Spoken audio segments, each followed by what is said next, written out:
The views expressed on the following broadcasts do not necessarily reflect those of KHLT, Take 12 Radio, or our affiliates. The opinions on this show should not be considered as medical, psychological, or professional advice and are those of the host, co-host, and guest. Take 12 Radio and KHLT Recovery Broadcasting are not affiliated with any particular 12-step fellowship. One day at a time with its failures and fears,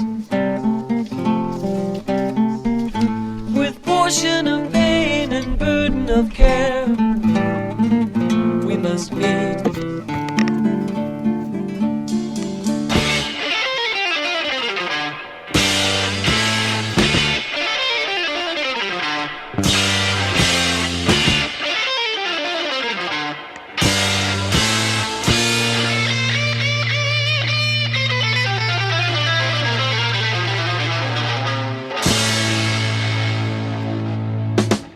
Welcome to Walking Through the Language of the Heart, a journey into the Grapevine writings of Alcoholics Anonymous co-founder Bill W. And now, here are your co-hosts, Chris S. and the Monty'man. Well, come on in, pull up a chair, sit down, relax, and join my friend Chris S. and I as we walk through this marvelous book, Walking Through the Language of the Heart. Welcome, Chris. Monty, it's good to be here. We got an email. Dear Monty, this is Brian Stoward down here in California. I just want to say thank you so much for having such a good radio show. I'm a painting contractor. I work a lot by myself, and I tune into your show, listen to all the workshops. They help me get through my day. Thanks, Brian. That's very nice. Yeah, right on, Brian. Thanks for listening, man. He listens to the workshops, and that's listeners, we have a whole bunch of them, including Walking Through the Big Book, Walking Through the 12 and 12, Step by Step Toward Emotional Sobriety. There's just a whole bunch of them. If you go to our website at take12radio.com and click on the Recovery Workshops banner, you'll find them there. Yeah, and so somebody told me the other day, they go, I've been listening to your broadcast for a long time. I had no idea you had all these archives, and now I'm binge listening. Oh, that's great. Yeah, it is. All right, go ahead. So I'm gonna give a shout out to a very good friend of mine, Karen C. from New Jersey. She told me the other day, Monty, that she's got a bunch of sponsees and they all meet at her house. And what they do is they've put a meeting together where they listen to this particular podcast. Oh, wow. And then talk about it for a half an hour, 45 minutes. That's the meeting that she has in her house. Oh, man. And I'm thinking, wow, I couldn't even believe it. But man, that's so cool. We have so much fun doing this, but I want the listeners to know that we take this very seriously, because what we're doing, what we share, and what we read, and what we pass on to you guys, it could save somebody's life, and it's through the power of our Creator that happens. I mean, we're just answering the call to be of service to Him, but I'm telling you, it's something we take very seriously, and we just need you guys out there to know that we appreciate you more than you know. And I know there's lots and lots of you that never write in or any of that kind of thing. You don't need to. Just keep tuning in and sharing this stuff, and that's good enough for us, right, Chris? Absolutely. Yeah. So what are we doing this week, buddy? All right, page 2. We're in 1963 now. I think I was in second grade, Monty. That's where everything started turning bad for me, by the way, second grade. And anyway, this is the Bill W. Carl Jung letters, January 1963. So I'll read this. There's like an introductory blurb here that tells us what this is and what's going on. It says, after his retirement from AA leadership in 1961, Bill embarked on a task he had long desired to undertake, acknowledging AA's debt to those who had contributed to its creation. One of those people was Dr. Carl Jung, to whom Bill wrote on January 23rd, 1961. All right, so let's let's see what he has to say to Carl Jung. He's going to explain it in here, but Roland Hazard was someone who had connected with Carl Jung to try to recover from alcoholism. He was seeking, the psychiatric solution for alcoholism, and it was not successful. However, Dr. Jung pointed him in a direction that ended up starting a ball rolling that would turn out to be Alcoholics Anonymous. So let's see what he has So, to Chris, say. before you read this, can you share with the listeners just a little bit about who Dr. Carl Jung is? All right, so there were three main pivotal psychiatrists in the world, in the 30s. There was Carl Jung, there was Adler, and there was Sigmund Freud. And Sigmund Freud, if you dig into Sigmund Freud real deeply, you'll find out, number one, he was a cocaine addict. He probably wrote most of his stuff, just on a cocaine blitz, right? I think everything goes back to sex. That's like Sigmund Freud, and Carl Jung was someone who was initially motivated by and learned from Carl Jung, but broke off onto his own in more of a spiritual tangent. Carl Jung believed in God, Sigmund Freud didn't. So it's probably a good thing that Roland Hazard ran into Carl Jung.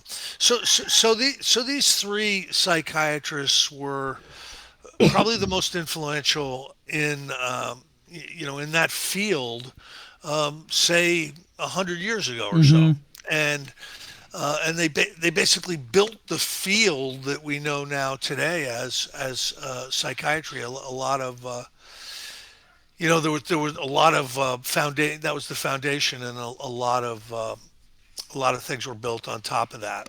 So, Okay. all right, my dear Carl Jung. This letter of great appreciation has been long overdue. May I first introduce myself as Bill W., a co-founder of the Society of Alcoholics Anonymous. Though you have surely heard of us, I doubt if you are aware that a certain conversation you once had with one of your patients, a Mr. Roland H., back in the early 30s, did play a critical role in the founding of our fellowship. Though Roland H. has long since passed away, the recollections of his remarkable experience while under treatment by you has definitely become part of AA history. Our remembrance of Roland H. statements about his experience with you is as follows. Having exhausted other means of recovery from his alcoholism, it was about 1931 that he became your patient. I believe he remained under your care for perhaps a year. His admiration for you was boundless, and he left you with a feeling of much confidence. To his great consternation, he soon relapsed into intoxication. Certain that you were his court of last resort, he again turned to your care. Then followed the conversation between you that was to become the first link in the chain of events that led to the founding of Alcoholics Anonymous. My recollection of his account of that conversation is this. First of all, you frankly told him of his hopelessness, so far as any further medical or psychiatric treatment might be concerned. This candid and humble statement of yours was beyond doubt the first foundation stone upon which our society has since been built. Coming from you, one he so trusted and admired, the impact upon him was immense. When he then asked you if there was any other hope, you told him that there might be, provided he could become the subject of a spiritual or religious experience. In short, a genuine conversion. You pointed out how such an experience, if brought about, might motivate him when nothing else could. But you did caution, though, that while such experiences has sometimes brought recovery to alcoholics, they were nevertheless comparatively rare. You recommended that he place himself in a religious atmosphere and hope for the best. This, I believe, was the substance of your advice. So let's go back and let's take a look at this. Roland Hazard had cash. He was cashed up money. His family, were really big in the Rhode Island area. I mean, I think one of his very close family members was the governor, and they had Roland Hazard's company became um, a huge company that is still around today. I think it's a National Chemical or something. I can't really remember, but it's a company's name that you would know. It went through a lot of incarnations, but today it's still a huge company. So he had a lot of cash. So when he got serious about this, recovering from alcoholism bit, he tried to go to Freud. And Freud wasn't seeing patients; he was just doing research and snorting cocaine. So Freud was unavailable.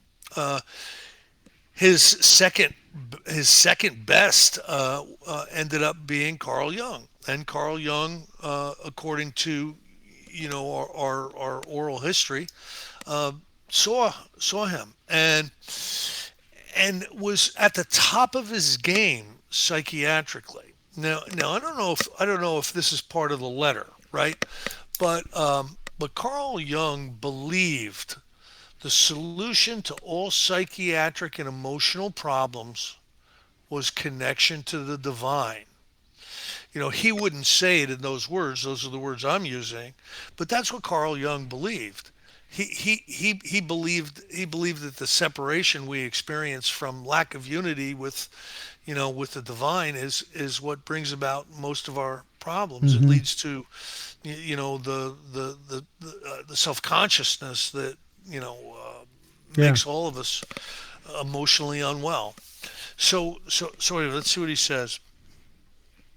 Shortly thereafter, Mr. H joined the Oxford groups, an evangelical movement that at its height of success in Europe, and one which you are doubtless familiar, you will remember their large emphasis on the principles of self-survey, confession, restitution, and the giving of oneself in service to others.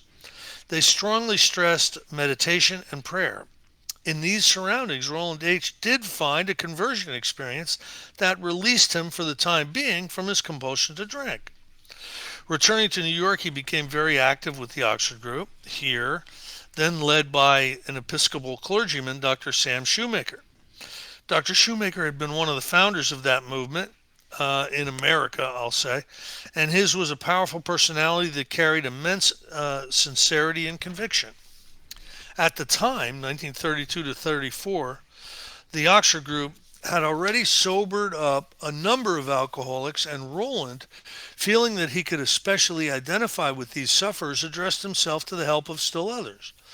One of these chanced to be an old schoolmate of mine named Ebby T. He had been threatened with commitment to an institution, but Mr. H and another alcoholic Oxford Group member procured his parole and helped to bring about his sobriety. And that would be like Shep Cornell and Ebby Thatcher and all those. They showed up at court. They showed up at court, didn't they?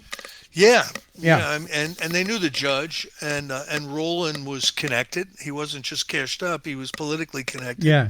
So he was able to say, "Judge, just give him to me. I've got a plan for this guy," and the judge said, "Okay, just I never, just get him out of the state. I don't want him. I don't want him in the state anymore." And that's kind of what happened. What happened was Ebby Thatcher was. He was like the drunken son of kind of a well-to-do family, and he was kind of like an Arthur, the movie Arthur. Yeah. And so the family was trying to get rid of him, and they sent him up to the summer house in Vermont. They had a summer house. Go, just get out of here. Go up to the summer house. So he goes up to the summer house, and he decides he's going to paint the house. And as he's painting the house, he's noticing that there's pigeons that are like landing on the shutters and the gutters and stuff, right? And that really annoyed him in his drunken blackout, and he pulled out a shotgun and started shooting the pigeons off the side of the house. Now, I've seen this house. It's like 15 feet away from the houses on each side. So neighbors got into a tizzy, and there was much consternation. And so the police hauled him off. Even back then, I think discharging a firearm within 20 feet of somebody's house was looked down upon. Wow. So that's kind of what happened. Roland Hazard, Shep Cornell, and some other people showed up there, and they were going to be heading down to New York, and so we're bringing them to New York with us, and we're going to jam them in the Oxford group. We've gotten sober doing this. Now here's a funny thing, Monty. The Oxford group sobered up a ton of alcoholics, and from what I can see, you could stay sober as long as you were really involved with the Oxford group, going to meetings almost every night, doing the house parties on the weekend. Your level of involvement was directly proportional to your ability to stay sober. So a lot of these people, when they quit the Oxford group, they ended up relapsing and getting drunk and dying because they weren't directly involved anymore. It's like somebody who is an Alcoholics Anonymous member but doesn't work the steps. They're going to be dependent on the meetings. Yeah. If they're not going to like 7 meetings a week, they're gonna be in trouble. So same kind of thing. Makes sense. So it says here, meanwhile, I had run the course of alcoholism and was threatened with commitment myself. Fortunately, I'd fallen under the care of a physician, Dr. William D. Silkworth, who was wonderfully capable of understanding alcoholics. But just as you had given up on Roland, so had he given me up. It was his theory that alcoholism had 2 components, an obsession that compelled the sufferer to drink against his will and interest, and some sort of metabolism difficulty, which he then called an allergy. The alcoholic's compulsion guaranteed that the alcoholic's drinking would go on, and the allergy made sure that the sufferer would finally deteriorate, go insane, or die. Though I had been one of the few he had thought it possible to help, he was finally obliged to tell me of my hopelessness. I, too, would have to be locked up. To me, this was a shattering blow. Just as Roland had been made ready for his conversion experience by you, so had my wonderful friend Dr. Silkworth prepared me. Hearing of my plight, my friend Ebby T. came to see me at my home where I was drinking. By then it was November 1934. I had long marked my friend Edwin for a hopeless case. Yet here he was in the very evident state of release, which could by no means be accounted for by his mere association for a very short time with the Oxford groups. Yet this obvious state of release, as distinguished from the usual depression, was tremendously convincing. Because he was a kindred sufferer, he could unquestionably communicate with me at great depth. I knew at once I must find an experience like this or die. So, Bill would tell this in his story, and he would talk about Bill sitting across from his kitchen table. Now, much historical study has gone into, this particular night when Ebby met Bill, and the truth is a little different than what Bill paints in his story. But fundamentally, the story is accurate. What happened was Bill saw someone who he thought was worse than he was, who was sober and sound of mind, and it got his attention. Now, he didn't sober up right away after seeing Ebby, but it got his attention.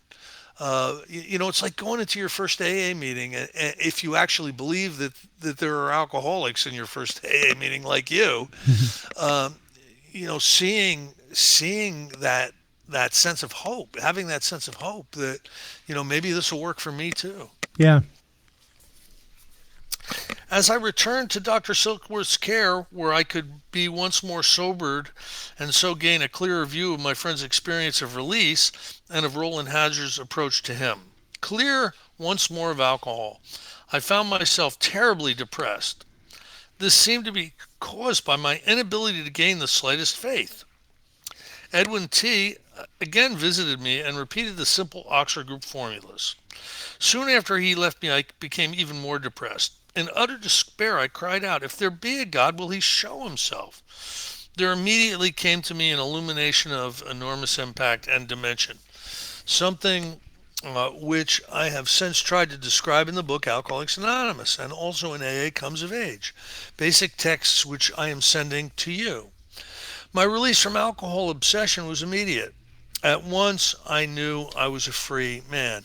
Now, Monty, a lot of people do have this light bulb like uh, spiritual experience. It's not completely unheard of, but it's pretty rare. Like I've met maybe three people in 35 years that can say, "Boom, it was like that." Yeah. They, Yeah. they were inwardly changed, inwardly rearranged, completely released from the obsession to drink, and put on sound footing and heading in the right direction. I know maybe three people. Most of us have to come through this, in a more organic way, a bit at a time.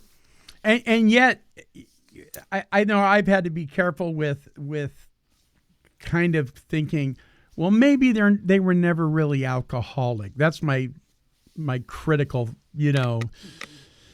thinking going on, and I have to step back and I have to say, well, maybe they were. I mean, who am I, right? Yeah, yeah. I mean, I know one guy. He just stands out to me. I mean, he would have been voted less likely to make it past age 20. And he went on a men's retreat, and he didn't have a white light experience, but he was laid flat on the floor and couldn't get up. And God spoke to his heart. He said it wasn't audible, but he knew it. He says, "Get up. You're done. You're never going to drink again." And he never did. And that's been years now. Sure. So it's rarer than, the type maybe you and I had, but it's not Right. it's not unheard of. Listen, over the course of history, you know about the Great Awakenings, right? The Oh second Great yeah. Awakening, in upstate New York, I mean, towns were converted. Yeah, the Azusa Street movement, all that stuff. Yeah. Sure, all Yeah. that stuff. So these conversion experiences, are not necessarily that unusual. You find them more in the religious context, but Bill was able to experience one, and then round it out into something that a process that alcoholics. Pessimistic, very, very short, closed-minded alcoholics could follow to experience that same release, Yeah. that same awakening. So, shortly following my experience, my friend Edwin came to the hospital bringing me a copy of William James' Variety of Religious Experience. This book gave me the realization that most conversion experiences, whatever their variety, do have a common denominator of ego collapse at death, at depth. The individual faces an impossible dilemma. In my case, the dilemma had been created by my compulsive drinking, and the deep feeling of hopelessness had been vastly deepened by my doctor. It was deepened still more by my alcoholic friend when he acquainted me with your verdict of hopelessness respecting role and age.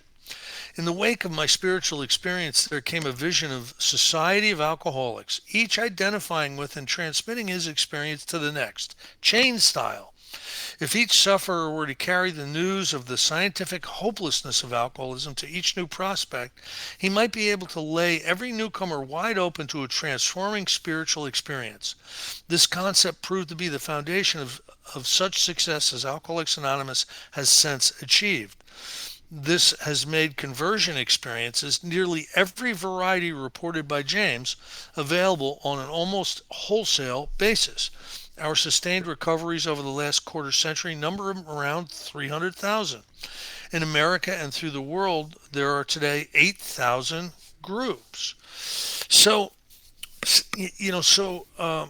so what Dr. Silkworth did and what Carl Jung did was they were honest with their assessment of these two alcoholics, Roland and Bill. You ain't gonna make it. Put Yeah. your affairs in order. Have yourself locked up in a sanitarium because there was there was a big sanitarium business in the 30s, and you could go away to Happy Hills for the rest of your life and probably be safe and survive. But that's not a great prognosis, especially if you can't afford Happy Hills. Bill, Yeah. maybe Roland would be able to afford it, but Bill wouldn't. You know. So to you, to Dr. Shoemaker of the Oxford Groups, to William James, and to my own physician, Dr. Silkworth, we owe AA this tremendous benefaction. As you will now clearly see, this astonishing chain of events actually started long ago in your consulting room, and it was directly founded upon your own humility and deep perception. Many thoughtful AAs are students of your writings. Because of your conviction that man is something more than intellect, emotion, and $2 worth of chemicals, you have especially endeared yourself to us. And Jung is really the psychiatrist that most fits in with the philosophical outlook of alcoholics. He had that spiritual nature. How our society grew, developed its traditions for unity, and structured its functioning will be seen in the text and pamphlet material that I am sending you. You will also be interested to learn that in addition to the spiritual experience, many AAs report a great variety of psychic phenomena, the cumulative weight of which is very considerable. Other members have, following their recovery in AA, been much helped by your practitioners. A few have been intrigued by the I Ching and your remarkable introduction to that work. Please be certain that your place in the affection and in the history of our fellowship is like no other. Gratefully yours, William G., co-founder, Alcoholics Anonymous, January 30th, 1961. So Bill sent this letter off. He didn't expect To hear Young back. to respond. He didn't Right. know what was going on. Young is in Austria or something, or Switzerland or something. Getting older and older and older. But there was a response. There was a response from Dr. Young, and many people in recovery really really hang on the words in this particular response. There's a few things that really ring a bell for the alcoholics that Young observed in the people he treated. Listen, he was not like Silkworth. Silkworth just treated alcoholics. Young treated anybody and everybody with whatever disorders they had. So the people that he treated who were suffering from alcoholism, he was aware and astute enough to really dig in and see what was going on with them and what the real problem was. So let's see what his response to Bill is. Dear Mr. W., your letter has been very welcome indeed. I had no news from Roland H. anymore, and often wondered what had been his fate. Our conversation, which he has adequately reported to you, had an aspect of which he did not know. The reason that I could not tell him everything was that those days I had to be exceedingly careful of what I said. I had found out that I was misunderstood in every possible way.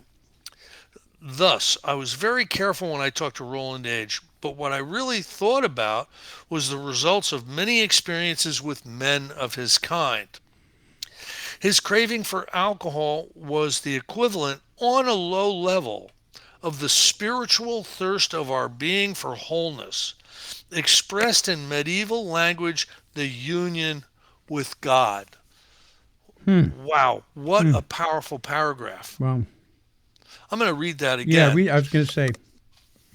So, Roland Hazard's craving for alcohol, the necessity of putting alcohol in his system was equivalent on a low level of the spiritual thirst of our being for wholeness, expressed in medieval language, the union with God. Wow. So he is basically saying what we suffer from is a disunion with God. So we're searching for a union with God, and we're using alcohol because alcohol is the great liar. It will lie to you and tell you that, everything is wonderful and isn't this great, and I feel, I'm going to go to the bar and I'm going to talk to everybody, and it creates this illusion of union, illusion of connectedness. Okay, so I got to interject. What I'm thinking about right now is the television show Cheers, right? Yeah. The whole thing is about, listen, the whole world can be going to hell in a handbasket, but man, you show up here after work, everybody's going to welcome you. Everything's going to be okay. They're going to know your name. We're even going to write a song about it. And they're all sitting there drinking, yakking it up, and life goes on, and they're just as happy as clams. I want that kind of life. You know what I mean? I did. I thought I did. But I never found a bar like that. Where is that bar? No, they threw me out of all the bars. I know exactly what you're talking about. A sense of community, a sense of belonging, a sense of purpose, a sense of connection. So the alcoholic is someone who is intensely suffering from disconnection. And to treat that disconnection, we get involved with drugs, we get involved with alcohol, we get involved in all kinds of sprees of every kind, trying to take something outside, trying to take an environment and bring it in to make us feel good when it's an inside job. This connection, this union with God is an inside job. So just in that one paragraph, that's become a very, very famous paragraph that's referred to in many meetings. Chris, this even speaks to, some people would think I'm being tongue-in-cheek here, but I'm really not. Alcohol has been referred to as spirits for a long, long time, right? And the word drug is a word we get from the Greek word porneia, which is a root in pornography, believe it or not, and pharmakia, which means pharmaceutical. So I'm looking at these things and I'm thinking, okay, just as there's a spiritual, our program, the 12 steps and what happens there's not a spiritual part to it. It's all spiritual. There's also a spiritual force trying to keep us sick. I really believe that. I think there's more going on with an alcoholic of the hopeless variety than just an allergic reaction. I think there's a spiritual dark side that is happening too, that seeks to kill and destroy just as much as God seeks to heal and release from all that suffering. Yeah, there's no doubt about that. Now your conception of it can change, and you may have a different perspective on what that evil or negative force is, right? Yeah, sure. How it manifests in the alcoholic is it manifests through self-consciousness. It manifests in the mind. Right. And I've got many sponsees who believe if there's a God, there's a devil. And that, that's their perspective. And then many people who believe there's a good force and a bad force, and many people that believe there's God consciousness and self consciousness. Sure. It can all be seen as the same problem. Our problem is disunity. Yeah. Our problem is we have Separated. drifted away from that which we were born to be close to. Yes. And to experience. Yeah. Does that make any sense at all? Absolutely. So all these things, narcotics, alcohol, overspending, whatever it is, all these symptoms, the one common denominator is we've got a hole in us that is shaped for the Creator, and we're trying to fill it with everything else but. Yeah. No matter what the struggle is, that's the bottom line. And I think Yeah, he we knew have that. we have a spiritual vacancy. Yes. And we're filling that vacancy with things that really don't belong in that vacancy. Donuts, Yeah. donuts, and more Yeah, donuts. that new Corvette, Yeah. that is with the mid-engine. If I only had that, if I only had the beach house, Or her. If I only had yeah, her. I'm going to start my own business and become a millionaire. I mean, there's all kinds of misdirection. There's 1,000 forms of idolatry that take you away from the divine, and Yeah. you lose yourself. I'll say this. I've lived about an hour outside of Wall Street, most of my life, and I've sponsored people from Manhattan all the way into New Jersey, and I've sponsored some people who were wealthy, wealthy, and they were coming to me to learn how to be happy. Yeah. And I was making 60,000 a year or something. You know what I mean? Yeah. Like Yeah. like so we can see the bright shiny object and think that's the whole point. And we can miss the organic spiritual health. Yeah. We can miss the things that are going to bring about a true happiness, an internal spiritual condition that will solve all of our problems. And we can miss it. We can be spending all our time on the shiny objects, and I see much of America doing that today. You know what I bet. mean? Oh, yeah, you bet. How could one formulate such an insight in a language that is not misunderstood in our days? So he's saying, how do you formulate this insight that someone is not connected to God? How do you do that without misunderstanding? How do you do that without creating prejudice and having people write terrible essays about you? Yeah. That's basically what he's saying. So the only right and legitimate way to such an experience is that it happens to you in reality, and it can only happen to you when you walk on a path which leads you to higher understanding.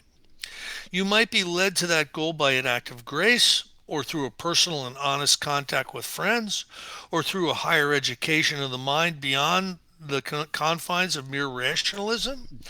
I see from your letter that Roland H. Has chosen the second way, which was, under the circumstances, obviously the best one. I am strongly convinced that the evil principle prevailing in this world leads the unrecognized spiritual need into perdition. If it is not counteracted either by real religious insight or by the protective wall of human community, an ordinary man not protected by an action from above, an isolated society cannot resist the power of evil, which is called very aptly the devil. But the use of such words arouses so many mistakes that one can only keep aloof from them as much as possible. So, Monty, he's talking about exactly what you were just talking about. I was just like, he just mirrored what I said. Yeah, see? I like this guy even more now. Yeah. And if you would have read Freud, Freud would have you killing your father and Right. in relations with your mother if you give him, Yeah. too much cocaine to snort, So this guy really was the right guy for Roland to bump into. These are the reasons why I could not give a full and sufficient explanation to Roland H., but I am risking it with you because I conclude from your very decent and honest letter that you have acquired a point of view above the misleading platitudes one usually hears about alcoholism. You see, alcohol in Latin is spiritus. There you go. And if you use the same word for the higher religious experience as well as the most depraving poison. So spiritus, spirits. Yeah. Monty, you know, in the 70s when I was going to the liquor store, it was not a liquor store. It was not a wine barn. It wasn't Harry's Liquors. You know what it was? Spirits. Yeah. Wine and spirits. Wine and spirits. Yeah. Yeah. That's what it was. Yeah, there's a restaurant right up the road here. It's Spirits and Ribs, right? And all they sell is all sorts of imported beers and barbecue. How cool is that? Yeah. The helpful formula, therefore, is spiritus contra spiritum. Thanking you again for your kind letter. I remain yours sincerely, C.H. Jung. Wow. That really was powerful. Wow. So I got a question about this guy. I have heard.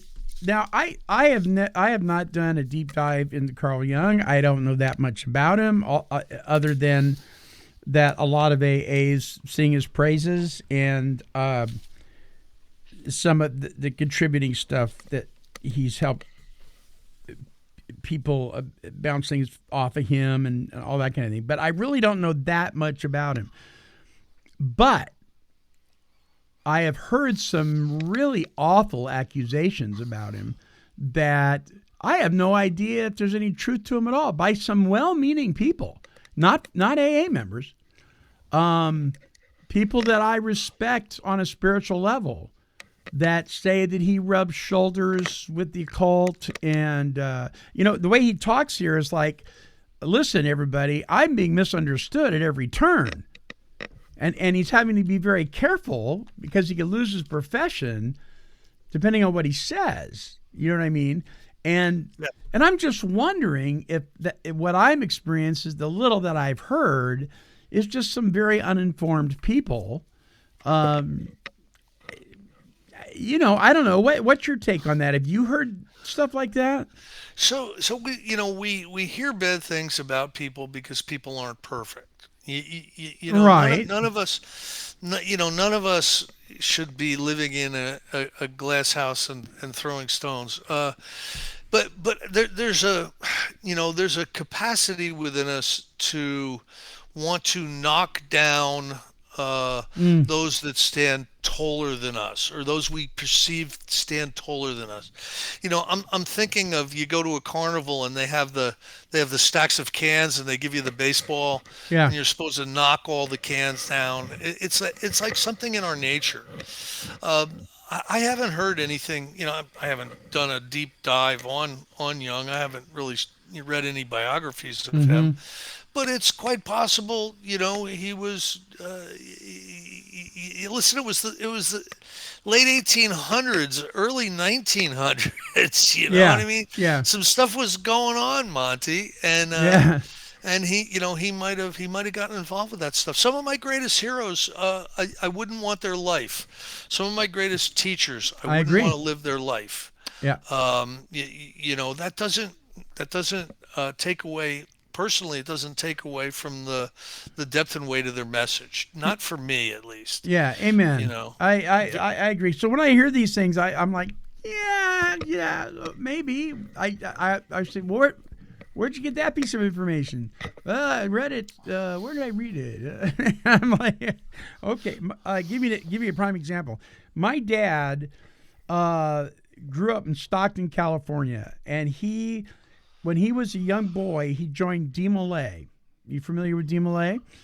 DeMolay is like the youth group for the Masonic Lodge, right? Okay. The Mormon Church's youth group is the Boy Scouts of America. Masonic Lodge is DeMolay. Job's Daughters is the female youth group for Masons, that kind of thing. And part of his, what would you call it, the lodge or whatever, was that you had to believe in the God of the Bible. You absolutely, or you couldn't belong to that particular lodge. And so Dad was very adamant about who Christ was, right? And he was very active in his community, became very active in Rotary and a lot of service organizations, and ended up being president of the local chapter of the Boy Scouts of America. And, my dad was in service all of his life. And after he passed away, I started hearing things about the Masonic order that I was like, I had never heard that. I had never, but Dad talked about it all his life. Never once did any of that weird stuff that you're telling me did I ever witness. And so I just chalked it up with, okay, maybe that's your experience. That has not been my experience. And so I just, oh, well. I know what it did for my dad, and I know how he raised me, and what I returned to when I got my head on straight was the values and biblical truths that my father taught me. So I'm like, yeah, don't argue that point with me. You know what I mean? It's just, Yeah. People have all sorts of. There's some good friends of mine that moved to Florida about 5 or 6 years ago, right? And they moved down there basically because one of their favorite preachers, has a big mega church down there. And, they'd watched him on TV for years. And you know how different people respond to different teachers and different preachers. Sure. And they just fell in love with this guy. And they moved down there and moved close to his church so that they could be part of the fellowship. And a scandal broke out. They're down there about a year, and a scandal broke out. And sure enough, this particular preacher, was sleeping with underage girls or some crazy thing, right? And their minds were blown. Their minds were blown. They're like, I can't believe it. This is. Here's the thing about Alcoholics Anonymous that can be a little bit different. We do not claim spiritual perfection. Right. We claim progress. Yeah. And our progress can look at times very ugly. But have you been moving forward?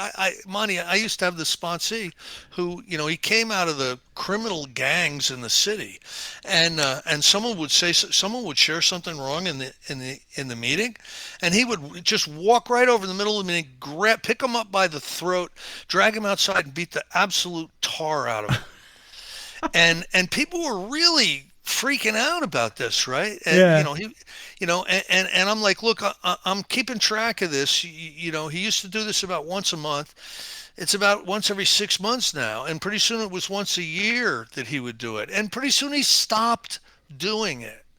We claim progress. Yeah. We don't claim perfection, but if you saw him beat somebody up in a meeting, you'd be like, get this guy out of here. Right. But Monty, you know the truth of the matter, right? Some people need a meeting, some people need a beating. That's right. What'd you do? Get off the phone with one of the Ramers today? Actually, I was talking to Myers yesterday. Yeah. Oh, were you really? Oh, that's God great. God bless them. Oh, God bless those. I those love boys. those guys. I absolutely love those guys. All right. Well, what a fun show. And I'm going to read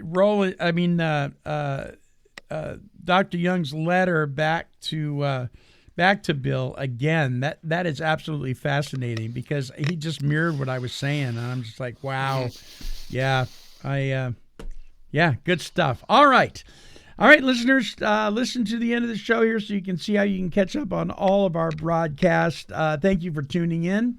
Chris, thank you so much. As always, we will see you next week. Until our next broadcast, my friends, this is the Monty'man along with Chris Hess, and we are wishing God's perfect serenity for you.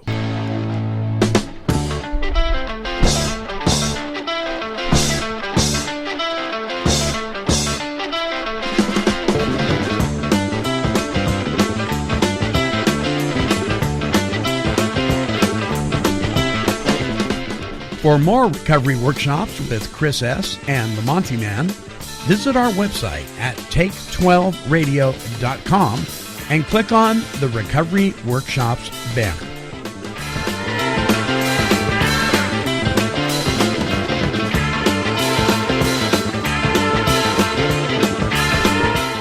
This has been a broadcast of Take 12 Recovery Radio and KHLT Recovery Broadcasting.